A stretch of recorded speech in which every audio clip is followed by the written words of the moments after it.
Let it boil for 15 minutes. Then slow down into the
Hi.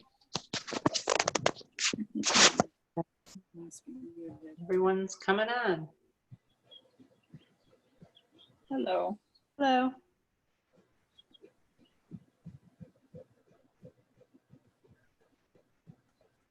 Let's go. Hi. There's Liz Hagan. Hi, Sue Seltzer. How are you? I'm all right. I'm going to take this outside because it's so nice. Yeah, out. so beautiful out here. I was sitting in the sun for a while, but it got too hot. No, I might go on my porch. Oh, That's not Allie. hi guys, that's not me. I mean, I'm relogging in a second. You just tech support.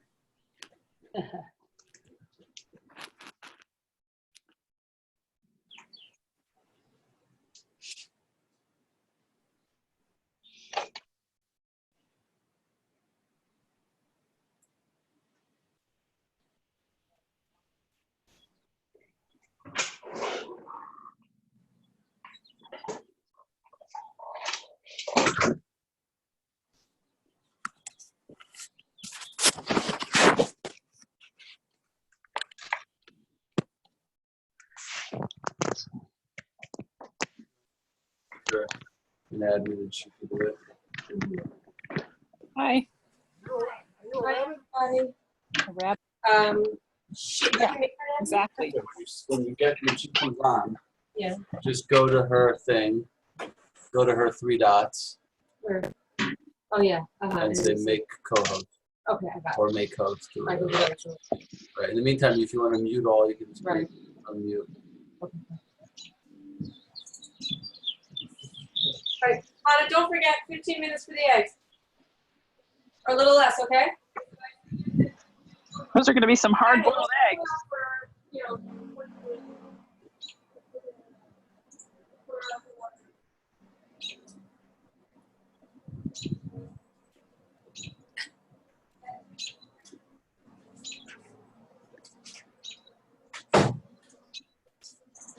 Those are going to be some hard eggs after 15 minutes. all right, one Right. sec. Okay, I'm being told that my eggs are just too long. Whatever. That's fine. I do 9, but you know, to each his own. All right, Liz. But maybe you need them a little firmer for the Seder, for the plate. Hi, Leslie. I'm good. How are you? I'm waiting for a Zoom class to start. You keeping busy?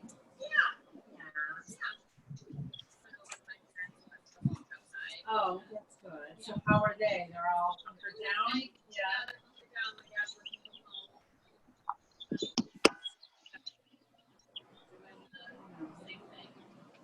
So crazy. The boys actually went out for bike ride.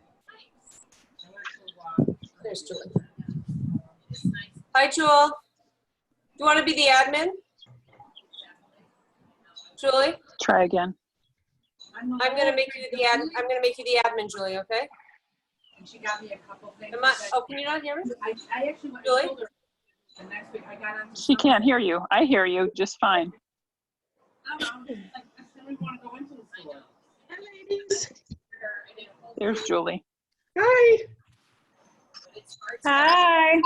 Allie, you muted yourself. Allie, you're muted. I ordered this. I gave my credit card. There you go. Hey, Julie? Yeah, hi. Hi, I just made you the co-host. Oh, Yeah. okay. All right, then I'll So you can I'll- mute. I'll be the muter person and stuff. Okay, perfect. Thank you. Not so much. I just made some soup. I had I love seeing everybody outside. Aw. Mm. Hi, Roz. Hi, Susan. Hi, Allison. Hi, Julie. Hi. Your face. I know. I don't know why it's not working. I'm just gonna get a little water. I'll be right back. You have to say start camera. Yeah. You have your camera turned off. Go in the lower left, there's a camera. Art's family into. I'm on my phone instead of my iPad. I think Oh. that's Really why. frustrated. Like, Hold on. Upper right. You should still be able to see you. but I mean, it just made soup. I had apples on Facebook, but I have nothing else. I look at like I don't have anything for the same. That's weird. Ooh, that's good. I Good, like that. excellent. You know, you might need to do the glaze when it's warm. Yeah. Oh, good. Hi, before you cover it, let it dry. Okay. Oh, I'm back. Sorry. Hi. Hi Sue. Hi. I think you should wait till it's not hot. Hi, Julie. Oh, I would uncover it. Hi, Oh, this is Elizabeth warm up Yuri. the vents. Oh, Elizabeth. Elizabeth. Hi, Phone. I'm just done audio. Just Hi, so Barry. Hi. Hi, how you feeling? You know, Right? we're Okay. smiling. We're Barry, smiling. do you have it? Oh, no. No. No. You wanted to share? What are you? Oh, sorry. No. No, unfortunately, my husband's grandma passed away from it. Oh, Oh. sorry. Yeah, so it's been, Ay. yeah, from start to Yeah. finish, 6 days. So Ay, ay, ay. Oh my Yeah, God. it's bad. So if anyone doesn't believe any of it, Yeah. Was she here in town? yes. I'm so sorry. So Yeah. sorry. Yeah, I'm I mean, sorry. The funeral. Did you have the funeral already, Barry? Had the funeral. It was yesterday. It was my husband's mom, aunt, and dad. and they were all 6 feet apart, and they couldn't even go in the mausoleum. And I videoed it from about 60 feet away. Yeah, Ugh. So Yeah. it's sad. So it sad. is. I was at a funeral today and we couldn't do cottage because we didn't have a minion. Yeah. No minions. No minion. Yeah. First blessing. Tamako Yunafe Esmea. Lion. That you and your loved ones should be confident among the mourners of Zion and Jerusalem. Amen. Amen. Hi, Tracy. Oh, there's. Oh, and there's Laura. Julie, you look great. Don't worry about it. Hi, Julie. You look terrible, Julie. She's fixing her hair. Sunglasses. Hi, Paula. Hola. Hi, 312. We don't know who you are. It's Elizabeth Elizabeth. Yuri. Hi, Elizabeth. Can you Hi. show yourself? Or I mean, if you want to, and Stephanie Orsi, we can't see I'm you. actually Look at my actually out kids. walking as Okay, as that's I'm- fine. Can you hear me? Stephanie, we hear you. We don't see you. Okay, if you saw me right now, you would disown me. Not. We don't see you like that. That's not the way we feel about you. You could look Well, however you look. Let me Hi, hear. Susan, how are you feeling? We're all looking. I'm feeling How great. are you doing? Abby, can I Yep, share I'm something? feeling great today. Thank you. Abby, Feeling better? Yes, I Thank think God. I am. Thank God, thank God. I know. Gary Thank Blickstein, hi, you. wait, Elizabeth, is that you saying something? yes, I wanted to share something. Can you hear me? Yep. Yes. Okay, so I went to a Zoom memorial service the other day. Oh, God. And I wanted to tell you that it was actually very beautiful. They had a montage, and they also had everybody put chat on the side.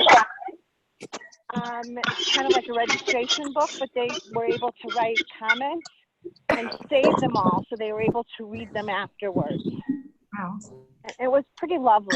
It was a horrible situation, similar to the fact that it was a friend of mine's mom, and her dad could not go in and visit in the hospital because he was so compromised, and that was horrible.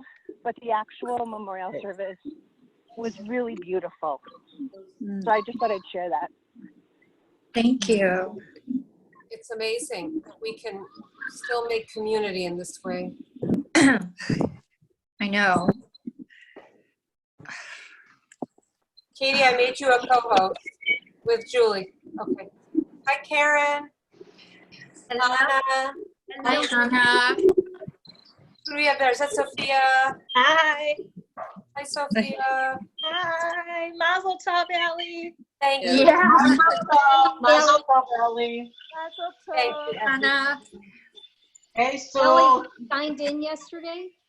You know, when your daughter was on, I went into Zoom. Hi, Rachel. Who's saying what? I can't hear. It's Robin. It's Oh, Robin. Robin. Hi, Robin. Hi. So I signed in yesterday on Zoom to wish your daughter Mazel Tov, but they really didn't know who I was. So I took it off, but That's I'm not- impossible. I don't believe that story. So, well, I did, and then I just kind of went off. Hi, Natalie. Adrian. Hi. Hi, Adrian. Hi, Nani. Thank you. We'll wait 2 more minutes and then we'll get started. Ellie, here I am. Do you still love me? I mean, to me, you're the most beautiful. You're just beauty, sheer, utter, total beauty. I mean that. Yes. I do mean it. I've been showering at night now. Yeah, I am Great. too. Hi, Jen. Hi, Allie. Yes, I take did. it. Hi, Karen Goodstein. No, it's just a tape measure in there. Hi, Laura Passmore. Hi. Oh, here we're moving to page Hi, Tracy. Rachel. All right. Hi, Hi, Scott. Carrie. Hi, Carrie. There's Hi, Carrie. Carrie. Hi, Carrie.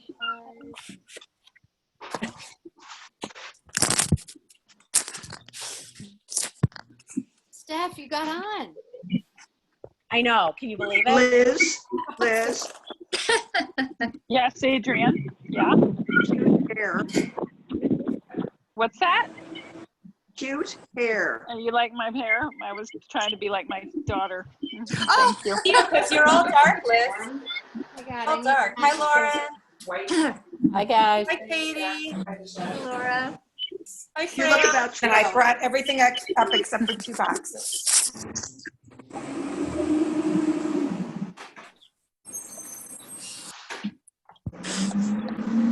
Before we start, question for the whole group. Does anybody need anything for Pesach?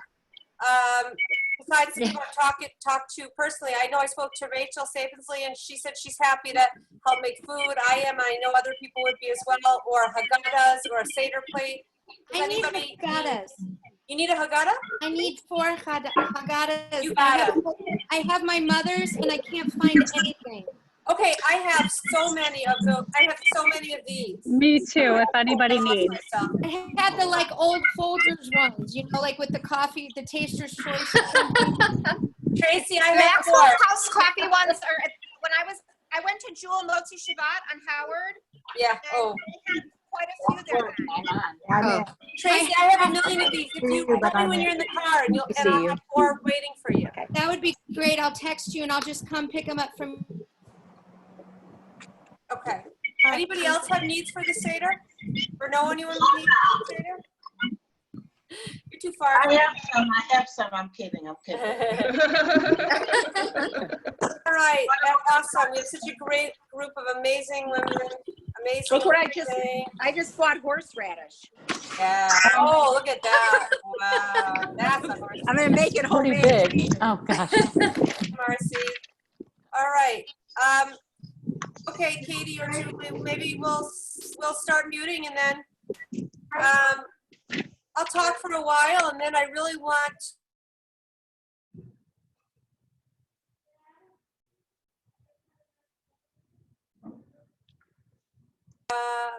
wait, hold on. Ellie? Yeah. I'm sorry, you have to say that again. You were muted for about 30 seconds. Oh, okay. Yeah. I'm gonna talk for a while and then I really want to, my goal with this discussion is to make it as real as possible and it's really something to think about as we enter into, can you see me? Yeah, into the holiday. First of all, I just want to, I appreciate, just share with you that I really appreciate all the beautiful wishes that I got for my daughter Talia's engagement to Hillel Krief. She got engaged yesterday and in Israel.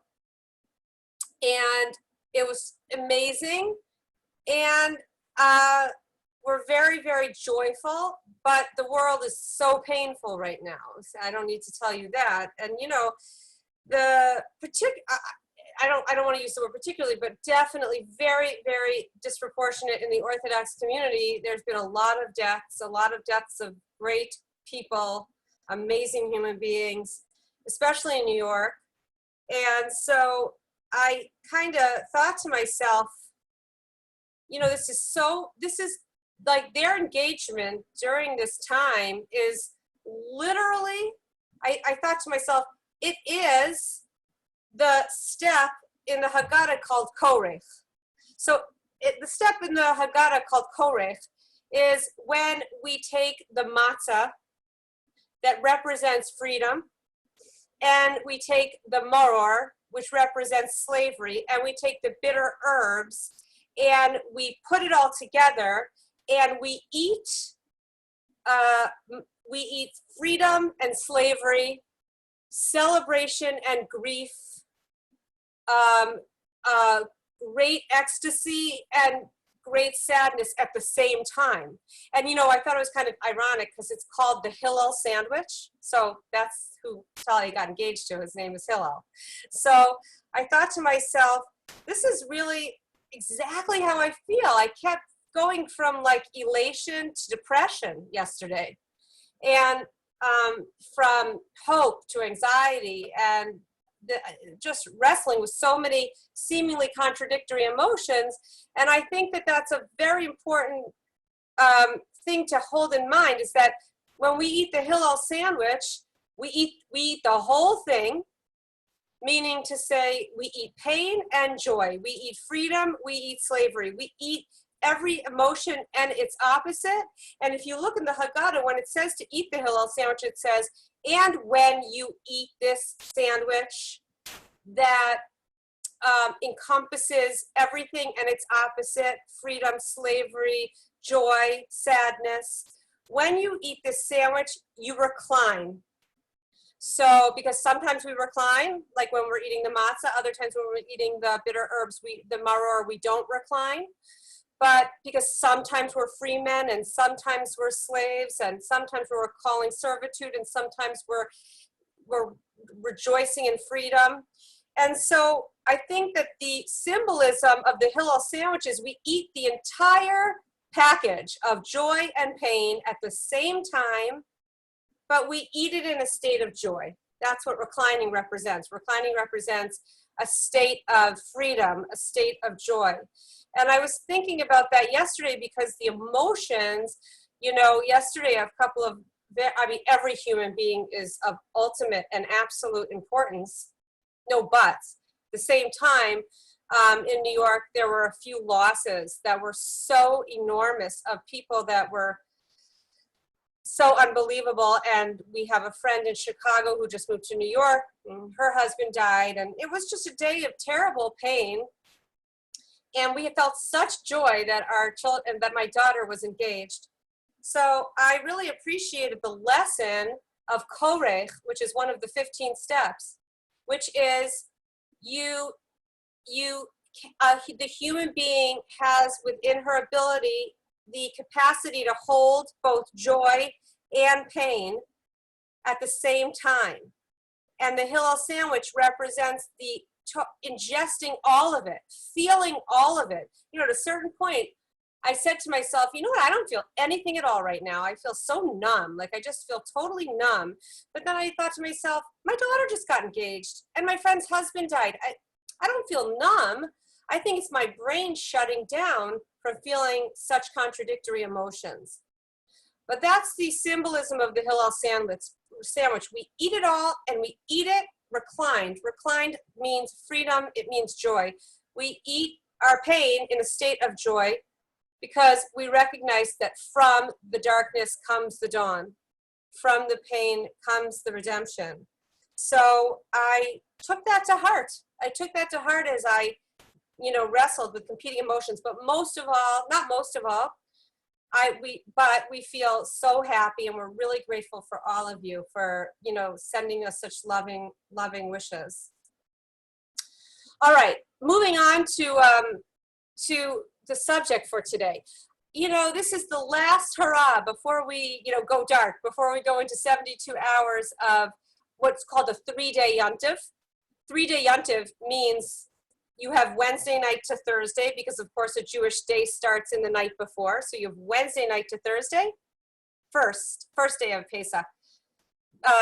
Thursday night to Friday, second day of Pesach, and then that goes into Shabbat. So for 72 hours, you know, you enter into a different reality. And so I was thinking, okay, I've got this one last opportunity to speak to all you beloved, amazing, incredible people who, every single one of you, I have so much love for. What's the essential message? What's the essential message? And then I stopped myself and I said, oh, essential. That's the message. The word essential. Because everywhere you go, you hear, you know, around Deerfield, I'm sure around everywhere where you guys live, there are different signs. I'm an essential worker. Please honor that I'm working for you and work for me by staying home. And then you have honor our essential workers and stay home. And then you try to order something non-essential on Amazon and it says it'll be ready for you in May, right? Because we're only delivering essential products. And we're told to only go outside for our essential needs. So here comes this word again and again. And I thought to myself, oh my gosh, this is literally what Passover means. The height of Passover, the most spiritual moment of the Seder, is when we close our eyes and we eat our matzah. Now, when you think about what matzah is, it is flour and water. There are no additives. There are no preservatives. There's nothing to enrich it. There's nothing to enhance it. My matzah tastes like your matzah. A celebrity's matzah tastes like a poor man's matzah. It's universal. It doesn't taste different one from the other. It's borders on digestibility. And all it is its most bare ingredients, flour and water. And that means so much. And I think in our times that we're living in right now, where we're being told again and again, only do what's essential. Only buy what's essential. Only go where it's essential. Essential means of absolute importance, non-negotiable, essential for absolutely necessary for survival. And inessential or unessential means not necessary for survival. Superfluous, gratuitous, not totally necessary. So I'm thinking about the times that we're living in, and I'm thinking, oh my gosh, we are literally living in matzah times. We're living in times where we're being told that all the things that we think that we need to keep us entertained, to keep us stimulated, to keep us busy, to keep us distracted, everything that we think that we need is inessential. It's an additive. It's an enriching factor. We don't need it. All we need is flour and water.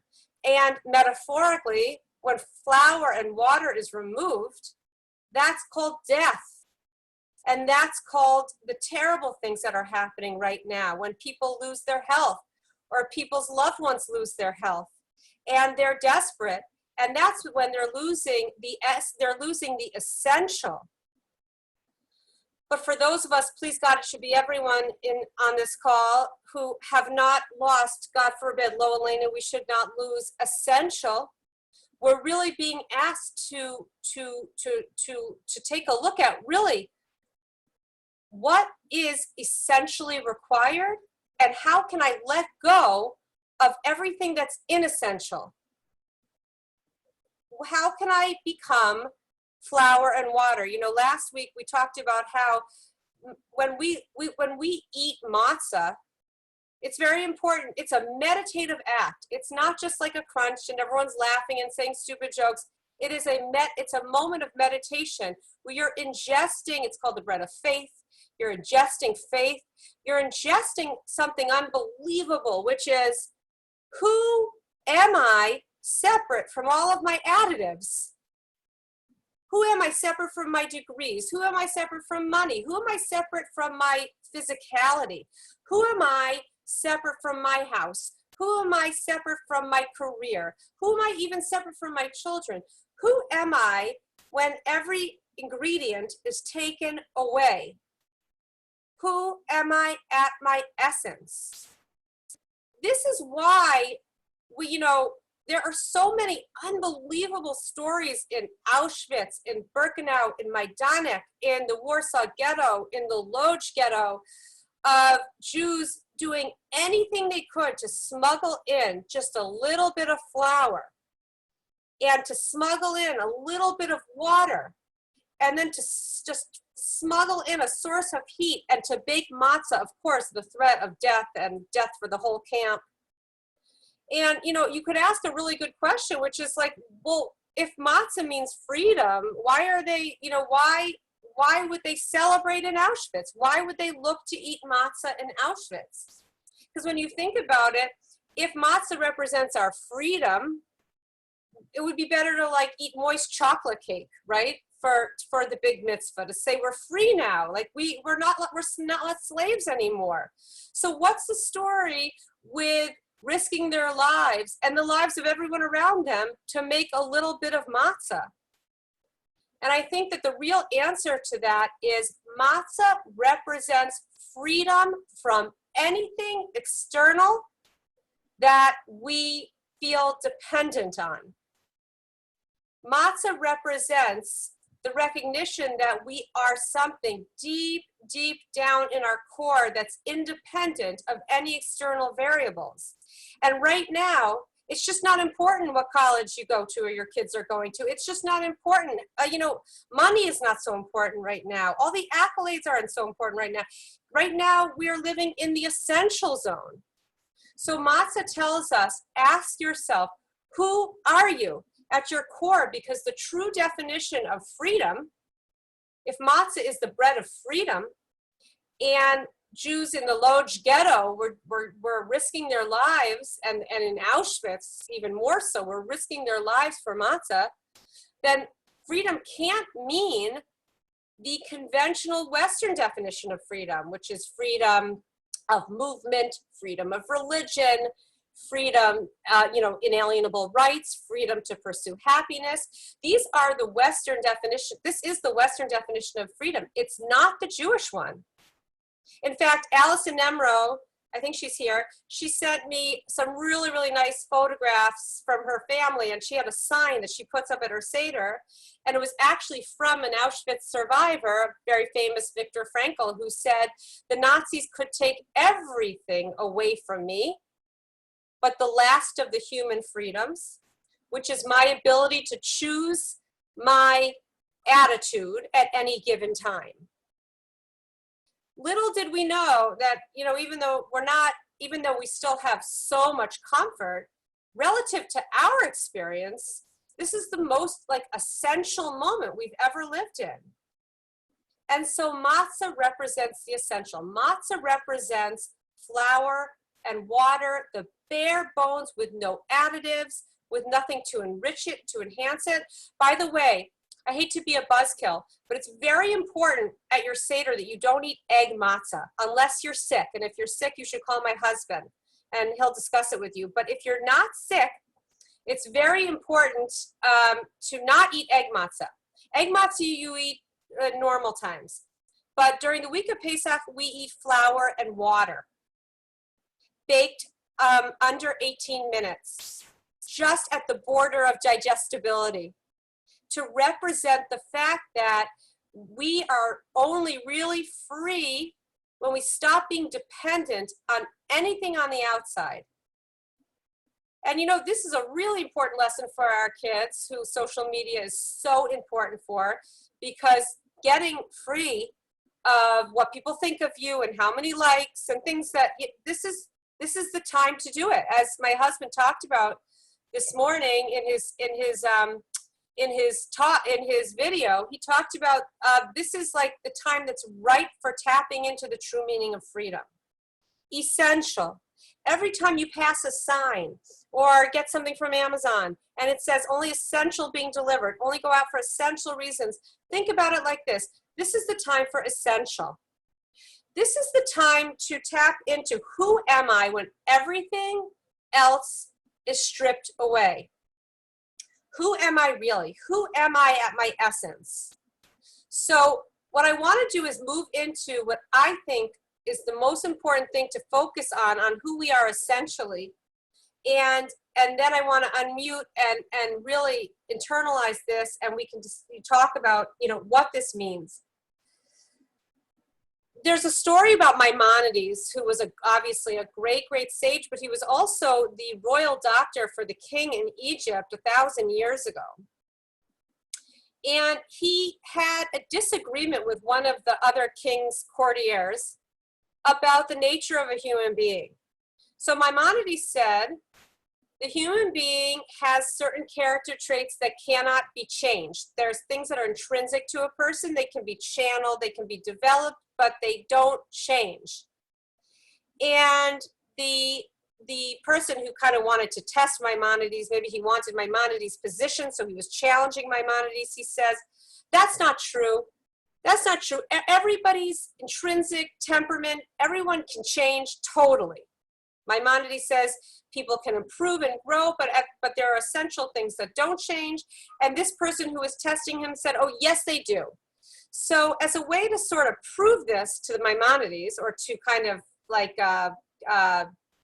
shame Maimonides, the courtier took a cat and he dressed the cat in a cute little tuxedo with sweet little shoes, and for 3 weeks he trained the cat to hold a tray of little petit fours, to hold a tray of cookies, and walk on 2 legs with his cute little shoes and his little tuxedo.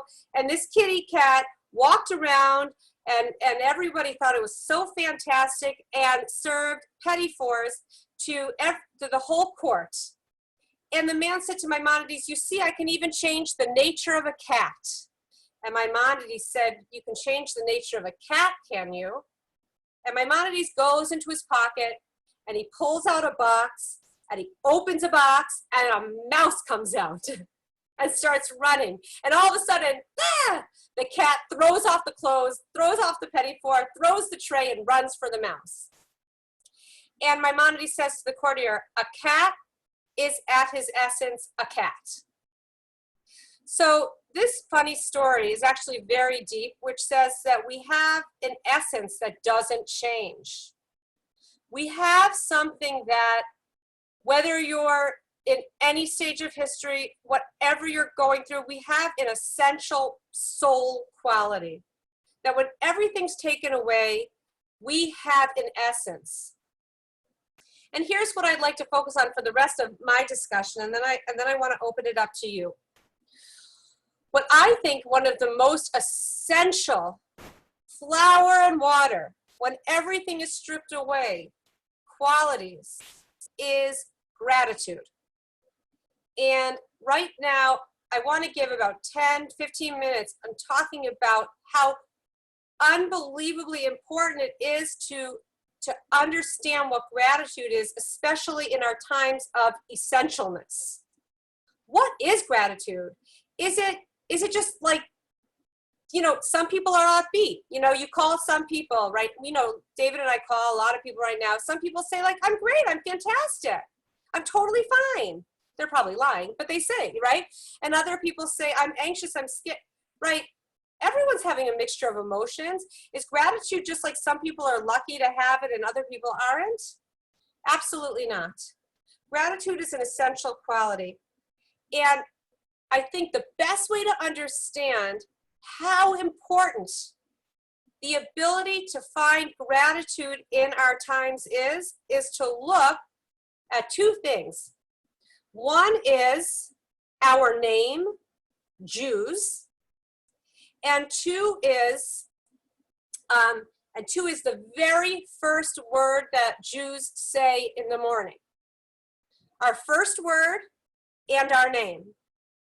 So our name, Jews, comes from Yehudim, which comes from the name Yehuda. Yehuda was Leah's 4th son.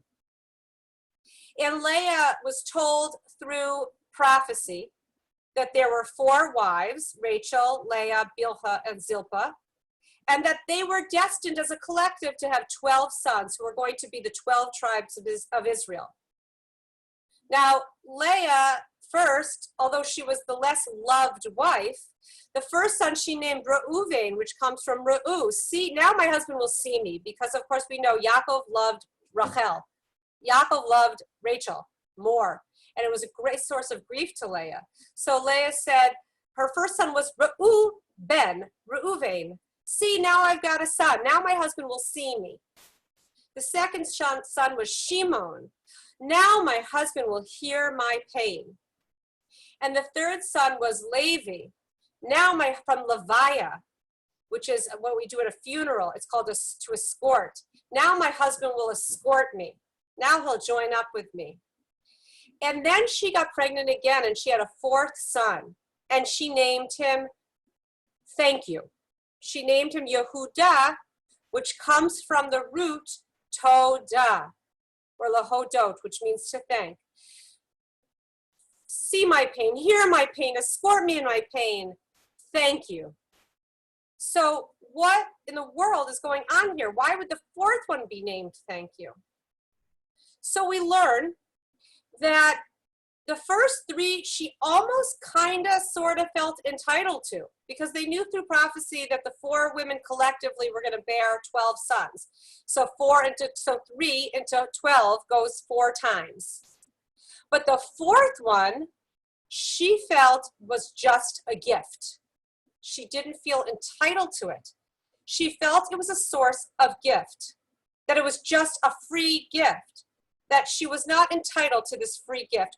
So the actual name Yehuda, and we are Yehudim, Jews are Yehudim, same word, it doesn't just mean thank you. It means the gratitude that comes when you really deeply internalize that you're not entitled to something. Because she didn't just say, thanks God, oh my gosh, thanks so much. She said, now I'm going to thank you, because this one I didn't feel was mine by right. So what we learn Jewishly is that nothing is ours by right. We are entitled to nothing. It's all a gift. And the name Jew means the gratitude that comes from the acknowledgement that in truth we're entitled to nothing. I'll repeat that again. The gratitude that comes with the acknowledgement that we are entitled to nothing. We're not entitled to our eyesight. We're not entitled to the flexibility and mobility of our fingers. We're not entitled to our immune system. We're not entitled to this beautiful day. We're not entitled to the air we breathe. We're not entitled for everything working in our bodies. When the human being wakes up to the fact that in essence they're entitled to nothing, and it's all a gift, they wake up to a very special kind of gratitude. Gratitude doesn't just mean, oh my gosh, thanks so much. It means, oh my God, I'm entitled to none of this. This is all a gift. So the word Jews mean the thanking, and the kind of thanking by recognizing we're entitled to nothing. And that entitlement is the enemy of happiness. You can meditate on that one. That happiness really begins at the exact point that entitlement leaves off. We're just not entitled to any of this. And especially now that we're seeing it taken away to some degree, it's very important to wake up to the reality that we were entitled to none of it in the first place. The second important point about gratitude is the very first word that a Jew says in the morning. So when a Jew wakes up in the morning, most of you know this and probably say it, they say, Moda ani lefanecha, melech chai v'kayam, sheher chazarta bi nishmasi b'chemla, rabba emunasecha. I am grateful before you, King, for giving back to me my soul. Great is your faith in me. So the first words that we say are Moda ani, which translates sorta into I'm grateful. But you could also translate it into I am gratitude. In other words, I can lose things. I can lose money. I can lose status. I can lose health. I can lose my home. I can lose my physical attractiveness. I can lose all sorts of things. But there is an attitude of gratitude that I cannot lose, that nobody can take away from me. I can, if my eyes open, I can say thank you. So the two important points are, number one, so I'll back up for a second. This is the essential time. This is the flour and water time. We do not celebrate. I mean, you can have a delicious moist chocolate cake made out of hazelnut flour or whatever you want to do, but you don't celebrate your freedom. You make a beautiful Passover table, you have meat, you have beautiful food, but you don't celebrate your freedom with those things. You celebrate your freedom with flour and water.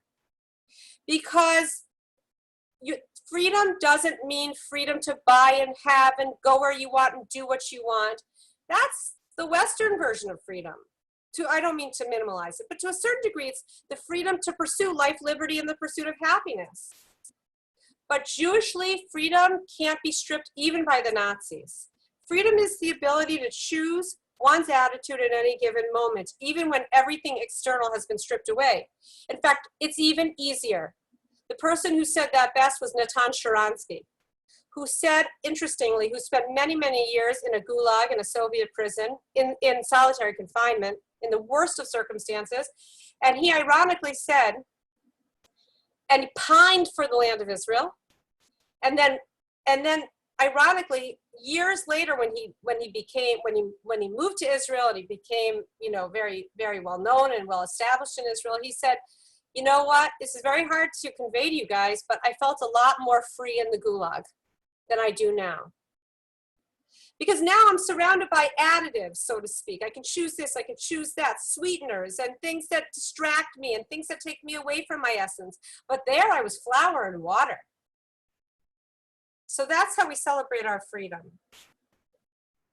I want to talk about a few more things and then I want to open it up. Now I want to get just a wee bit more practical. Okay, that's nice. It's about gratitude. But I really thought, more than anything, I thought, what do I want to convey to you guys and to myself? Because we're all eating the Hillel sandwich right now. We have moments of joy. We have moments of pain. We have moments of appreciation. If we have our children, we love them to bits and we want to kill them, right? We have every emotion. We feel frustrated by our behavior. We feel proud of ourselves. We have every emotion. We're all eating the Hillel sandwich right now. Every single person is experiencing every emotion and its opposite. So what's the most essential thing? I think Moda Ani, I'm gratitude. When I'm at my flour and water moment, I am my gratitude.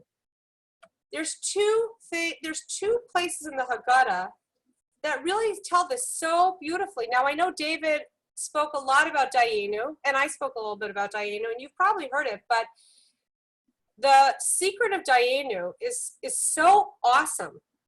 Because the way Dayenu works is it says something which isn't enough. And we say, if that's all that it were, had that been all that it is, Dayenu. It would have been enough. No, it wouldn't have. In other words, if God split the sea but didn't take the Jews onto dry land, if God didn't crash the water upon the Egyptians, it wouldn't have been enough. The Egyptians would have gone after them. So what do we mean when we say that something incomplete, not whole, not enough, is enough? And I think this is really where we need to get seriously real. That the situation that you're in, even if it's incomplete, you've got to dig deep and say, it's enough, even when it's not enough. I can be appreciative for it, even when it's not enough. You know, one of my friends this morning said, for 2 weeks, I haven't been able to take my Passover stuff out because I'm so bummed out because this Passover is so not what it's meant to be. And then she said, but somewhere inside of me, I got the strength and I pulled it out and I said, I'm going to do this. And I think what we learned about this is Dayenu, the message of Dayenu, or one of the most important messages of Dayenu is, even when things aren't enough, even when things are incomplete, you've got to be appreciative of them. You've got to say, Dayenu, this is enough. It's enough. If I'm sitting alone for the Seder, if I'm struggling for the Seder, if I'm in any state of compromise for the Seder, or even if it's not what I wanted it to be because I don't have my family here, I still have to appreciate every step of the way. I've got to be in appreciation for every step. Dayenu. I appreciate it. You know, here's the way negativity works. Here's what happens. We actually learned this in the Torah. When the sea split, there were plagues, and the Jews miraculously left. The sea split, and they left, and they crossed over, and they entered into the land of Israel. Before they entered into the land of Israel, before they received the manna, they started complaining, "Oy, the water's bitter," and "Oy, there's no food to eat," and "Oy, we're all gonna die." And the question is, like, whoa, wait a minute. God just took them out of Egypt, plucked them out, showed them the 10 plagues, split the sea for them. What's the deal with all the complaints? Well, one answer is because they're Jewish, and Jews love to complain, but more seriously, this is the way it works. You know this because this happened to you today. When something bothers you or something's lacking, let's say somebody in your family bothers you, and you're really, really struggling with them, then that struggle eclipses the whole picture of gratitude. That's how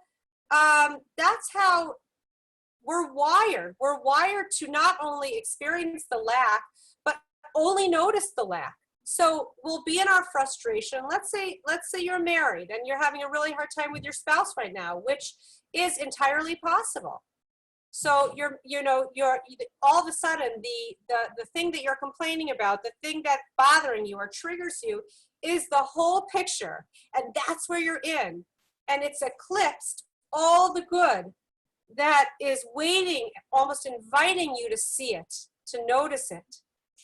So the problem of human nature is not only do we focus on the lack or the frustration, but it eclipses the perception of the infinite good that is going on. You have a child who's behaving poorly, which I'm sure everybody who has a child at home is experiencing, right? So all you can focus on is that behavior and that frustration, and it eclipses the reality that the child is healthy and sees and loves you, and you love him, and you have so much. You're both alive and you're breathing and you're healthy and you're well and you're safe and you're under a roof and you're protected and bad people aren't coming to get you and your immune system works and you're functioning. But the lack that we perceive eclipses the endless true good. And that's something that we really have to be very wary of. So the message of Dayenu is appreciate the things that are incomplete in and of themselves. It doesn't mean you don't want things to change. You might want and need behavior to get better. You might want to need more intimacy in your marriage. You might want to need a partner. You might want to need something on your body. You might want to need your financial situation to change. You might want those things to change. And that's why what we learn in Pirkei Avos is so instrumental. It says, Ezehu Ashir, who's the rich person? And then it says, Hasamech b'chelko, the one who rejoices in his or her chelek, which means portion. So first of all, the word portion means a piece, right? It's not complete. There's incomplete in there. It's not the whole, you don't have the whole pie. And the word hasamech, which comes from simcha, is a very interesting word. It does not say lo misapek, which means who's satisfied with his portion. Sometimes it's translated that way, but that's not what it says. Satisfied means I don't need more. I'm cool. I don't need to strive for more, but that's not human nature. We might want conditions to change. We might want variables to change and hope that they do. But even when they don't, we are sameach b'chalko. We rejoice in the life as it stands at this very, very moment. We rejoice in the incompleteness. We have to tap into true joy in the state of life just as it is. Even if we do want more, even if we do need more, even if not having certain things is extremely painful, we still have to rejoice. I want to say one more thing and then I'm going to end. How can we kick into gratitude? How can we really live with this? So what I'd like to tell you is there is a seemingly very boring, I was talking to Lauren Kritzman, right? And we were talking about how, well, like Chava Abner told Lauren to read the Haggadah, and she said, Allie, it's really boring, right? It's sometimes it's extremely kind of like, it seems like, like this, you got prime time, like this is what you're gonna do. It's like, this is like Super Bowl, right? Super Bowl Sunday, like the whole world, the whole Jewish world's reading this book. And this is what it says. The truth is, even the boring parts are very, very deep. So right before Dayenu, you've got this argument between Rav Yossi HaGalili, Rav Yossi the Galilean, and Rabbi Akiva and Rabbi Eliezer.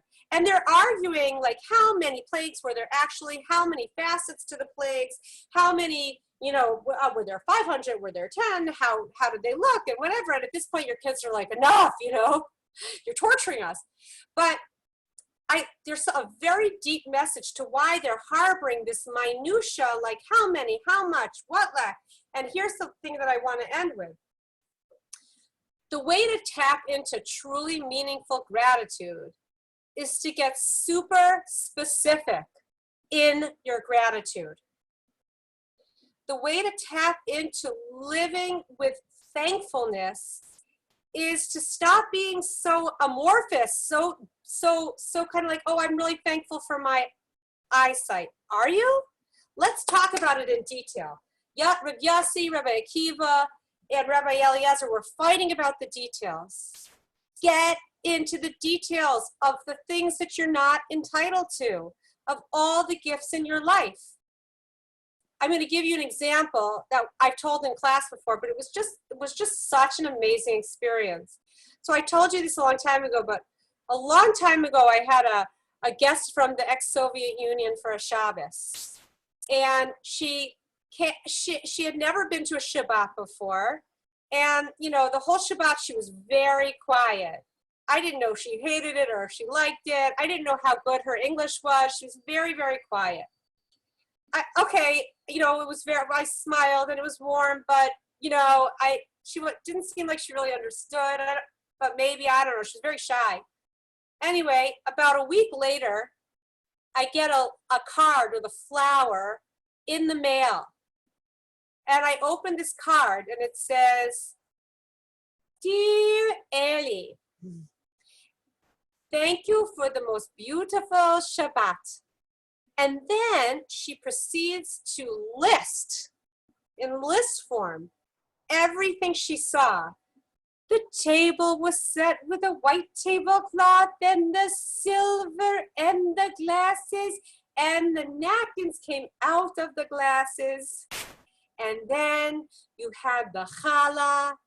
It had the onion and the salt on the top and the sweetness on the inside.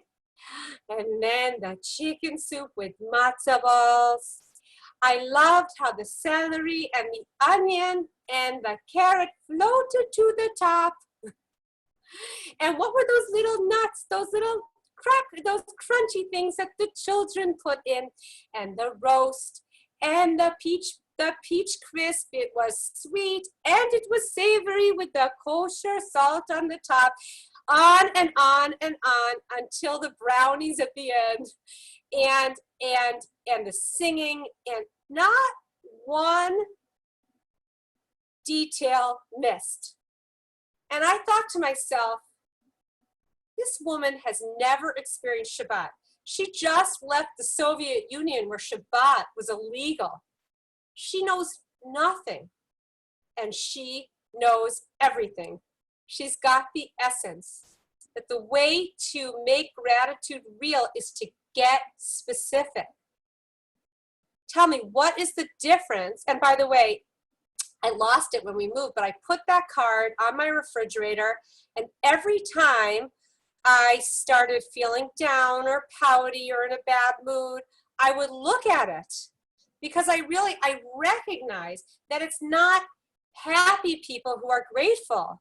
It's grateful people who are happy. I mean, it was so obvious to me that my mood, which felt, you know, when you're in a bad mood, when you're in a dark mood, it feels like truth, right? Your bad mood, your sadness, your thoughts feel so true, feel so serious. And, you know, we'd be very wise to say, you know what, this isn't truth. This is my mood and it will pass. But every time I was in a bad mood, I would look at that note and I would remember, oh my gosh, my sense of lack, my sense of entitlement, my negative view is literally eclipsing the endless good that's before my eyes, literally eclipsing. So she taught me, the woman who had never had a Shabbat in her lifetime from the Soviet Union, where it was illegal to practice Shabbat, taught me everything I needed to know about being alive. So that's really the, you know, look, you can wake up in the morning, you can stumble to your coffee machine and you can make your coffee, and you can just, you know, it definitely feels nice to drink your coffee, or you can say, somebody planted these beans, somebody tended to this tree, somebody picked these beans, somebody laid them out, somebody sorted them, somebody roasted them, somebody ground them, somebody packaged them, somebody moved them into shipment, somebody shipped them, somebody brought them to a store, somebody packed and unloaded, somebody sold them to me, and I bought them. And I put it in a cup with running water and my beautiful cup and my beautiful, the milk that comes from the dairy industry, and this and that, and the sugar which comes from the sugar, which is equally, had an equal experience coming from you know, from wherever it comes from the tree to my table. All this, for me, like the Talmud says, a human being should say, Bishvili nivra ha'olam. You did this for my sake. For my sake, the world was created, which isn't arrogant or narcissistic. It's waking up to the fact that so much, it has to be put into place for us to have what we have. But because of human nature, our sense of lack or frustration or boredom or anxiety or all the things that we experience eclipses the infinite good that we have already. So when it comes to gratitude, we want to be specific. And that is really what the Haggadah is. The Haggadah really, the one of two meanings of Haggadah is lahagid, which means to tell in detail. And it's basically us every year from generation to generation telling in detail what God did for us.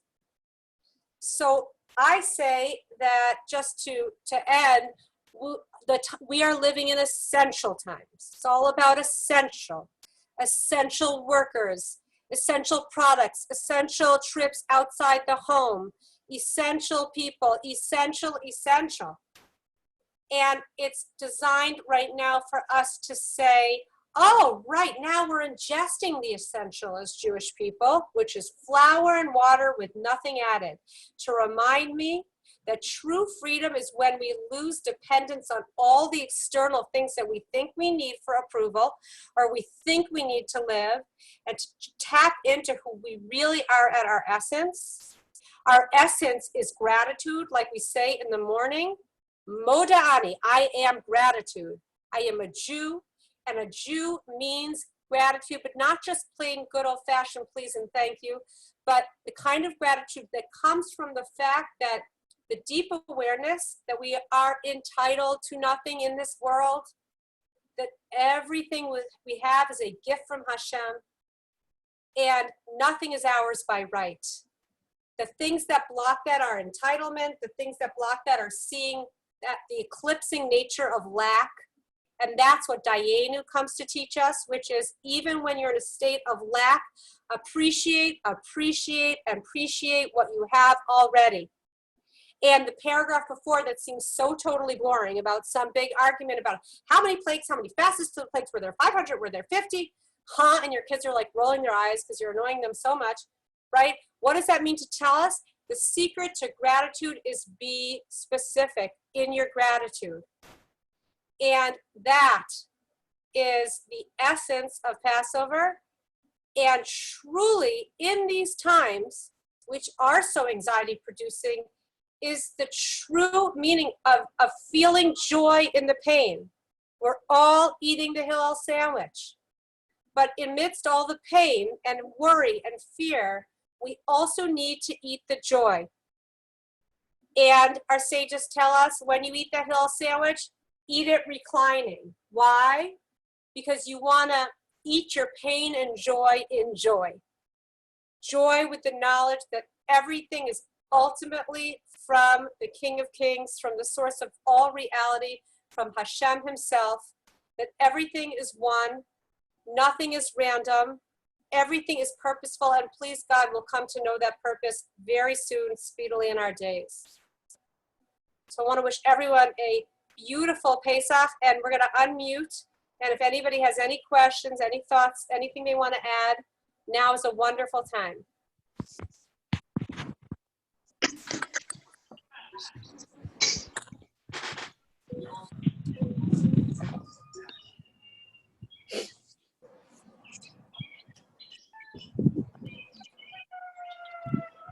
Oh, that was really beautiful.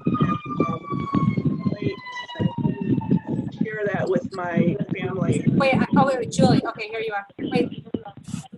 Yeah, it's a little hard to hear. Okay.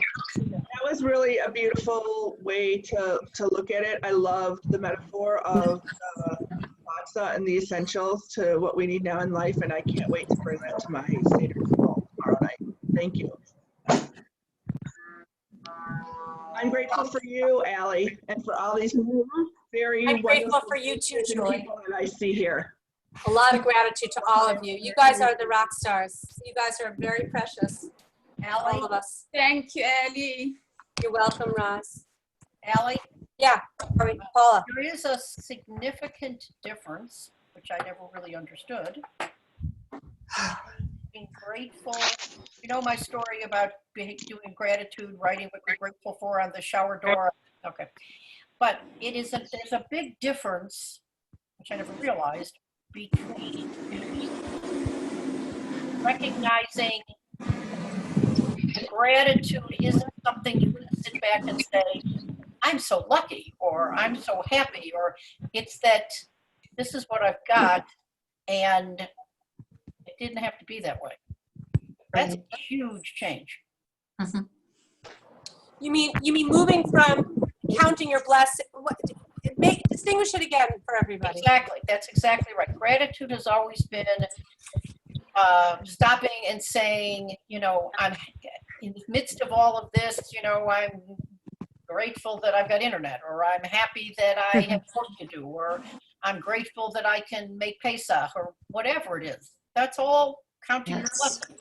But that's not recognizing that that it's a gift because I'm not entitled. You can hear me.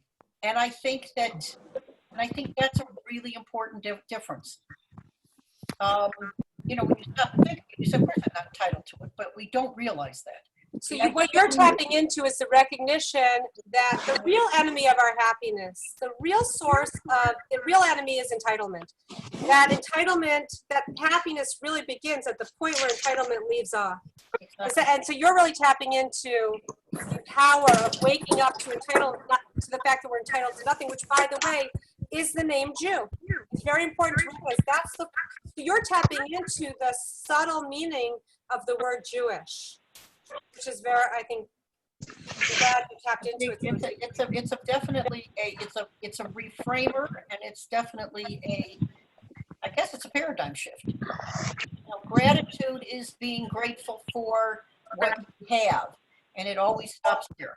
And this is the next, this is the thing. Very good. Very good, Paula. That's awesome. Who's talking? Oh, Judy? Judy Gusson? Does she want to talk? Wait, Judy, hold on. I can't hear you. Oh, she's muted. Wait. Oh, okay. Can you hear me? Yeah, hi, Judy. Hi, Judy. Hi, everybody. I just want to say that out of something sad, such as being isolated, something nice has happened because of Zoom. More of us will attend the family Seder this year, I think, than we have in many years. And I want to thank you for getting us all together to see all my friends. And I've missed everybody. So happy Pesach. Very awesome. Yes, happy Pesach, Judy.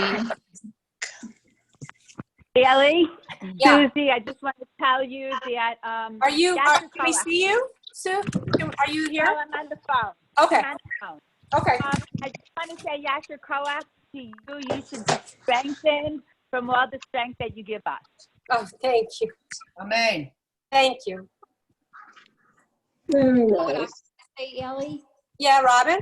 that, none of this, it's just so funny how things are everything has to do with timing. Because I would never see you if none of this was going on. Right. We wouldn't have this virtual, togetherness.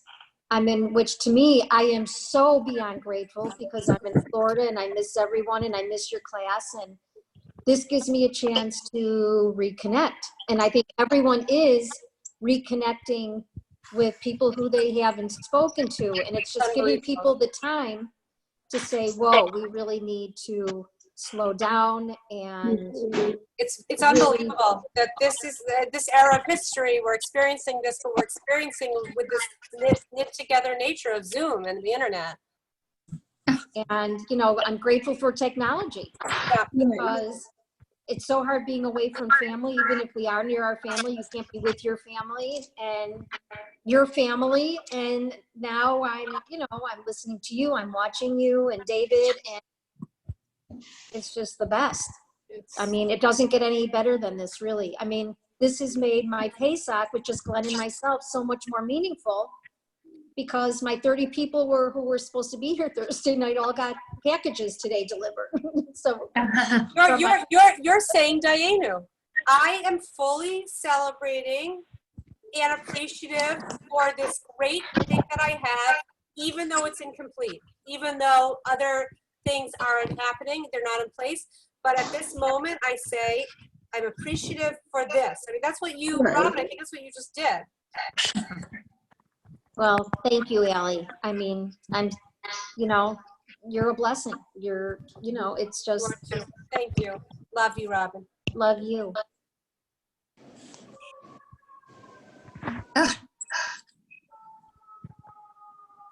Who else? Allie? Yeah. Debbie. Debbie Kovich. Yeah. Debbie. I just want to, hi, everybody. Good to see you all. I just wanted to thank you for a wonderful, inspiring class again. And I will ditto everything else everyone has to say. But I don't get, Debbie writes me love notes after class. I don't have. I have to send them to the mail now. Yeah, I want to say about Debbie, she's a little bit like the Russian lady from the appreciation. Very nice. You all. Thank you, Allie. Thank you, Allie, for bridging the miles. Totally. Okay, who's talking? It's Ann? Carrie. Oh, No, it's Carrie. Carrie. No, I'm whatever Robin said, I agree with 100%. So if this hadn't happened, I wouldn't be able to be here every week, twice a week, 3 times a week with all of you. So something good has come out of this. You're our sister. You're in our hearts so much. Even with your move, you're just as much in our hearts as ever. We love you, Carrie. Miss you guys. We love you. Miss you guys. Everybody have a wonderful Passover. Have a great holiday, everybody. Before everybody Thank jumps you so off, much, Allie. Yeah. Katie, everybody can totally still share your gratitude, but I don't want to lose anybody.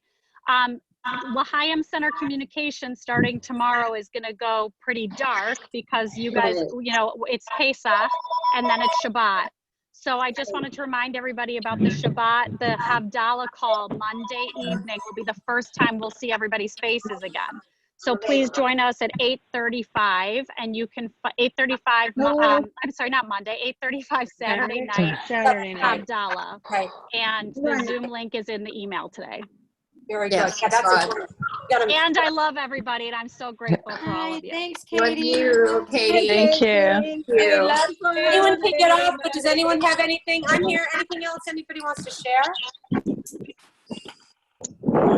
Thankful for you all. Thank you. Thank you. Thank Thank you. Ellie. Yeah. Chag Sameach. Bye-bye. She was uplifting and happy passing. Love you, Steph. Yeah. Adrian. I have one thing to say. You may talk about things being mixed, the good and the bad, but I was so excited about Talia. There was absolutely not 1 second of anything negative. I know.